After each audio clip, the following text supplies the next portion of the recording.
Good morning, everyone. Welcome to another episode of Simplicity Made Simple. Today, I'm going to help you guys plan your weeks more efficiently. So, I know from personal experience that our weeks can get away from us if we're not careful with them. We spend all of our time responding to things that come up, putting out fires here and there, committing to certain obligations or following through on those obligations. And before we know it, we've spent our entire week doing who knows what, and we have to look back to even figure out what in the world we did. We didn't accomplish the things that we really wanted. We didn't necessarily honor our priorities. We were really busy and really frantic, and we're just exhausted by the end of the week. So my biggest tips for helping you and helping myself avoid that kind of chaos is to plan your week effectively. And of course, there are going to be things that you can't plan for or things that come up unexpectedly. That's life. So take this with a grain of salt.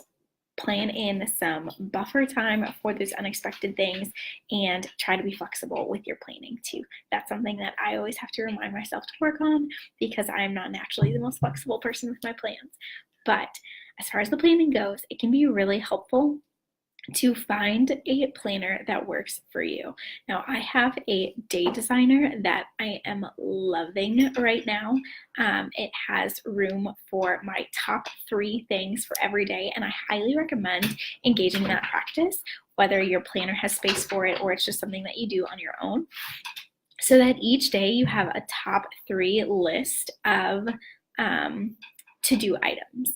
So your list isn't super overwhelming, it's not never ending, and it gives you a clear place to begin. If you have a really, really long to-do list, it can be hard to know where to start. But if you have just 3 things for each day, it's much easier to get started. So have a top 3 and then have your day blocked out, time blocking.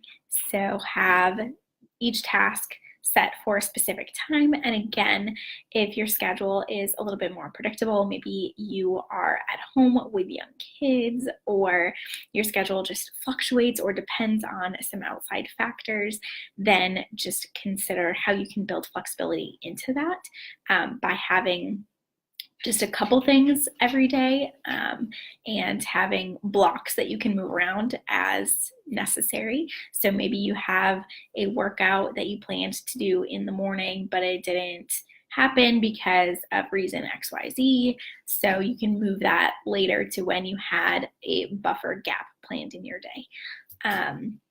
So there are all kinds of things you can do to adapt this to work for you. I know time blocking is a huge lifesaver for me, but the traditional way of doing it doesn't necessarily work for people who have young kids at home. So thinking about how that can be adapted, how you can plan to do things, when the kids are napping, or give them activities to do so that you can get something done, and just being flexible with the order of those things, being able to reorder them and move them around would be really helpful for you. And for the rest of us that don't have young kids as well, it can be helpful to be flexible and be willing to move things around like that. But I just want to show you guys a little example. This is what my day designer looks like for this week. So I have the top 3 for each day and then the time blocking.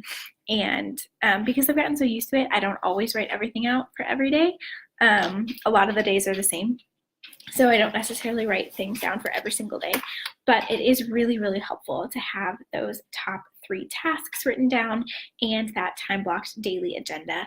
And if you guys need more, I also have a printable that I'm super excited about. I don't have access to a printer right now, so I don't have it in front of me to get super excited about, but I'm working on that.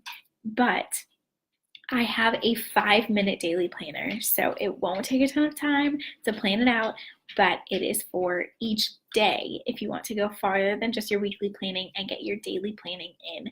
It has space for your morning routine, your daily agenda, your evening routine, bigger picture goals, meal planning, water intake, affirmations, and miscellaneous notes. So everything that you need to stay organized for your day. So if you start with this weekly planning and feel like you want greater depth, then I really recommend that daily planning, and I will put that link in the description so that you can make sure that you get one of those. It's free, so I would love for you guys to get that and use that and let me know what you love about it. But again, I would start with the weekly planning because that is going to help you out just a little bit more with longer term planning, more than just a day at a time.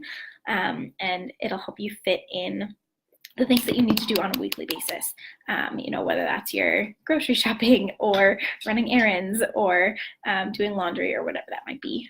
You can fit it in more easily. So I will put links for those, the day designer that I use, and the daily planner in the description. Okay, that's it for today. Let me know if you guys have any comments or questions. I would love to hear from you.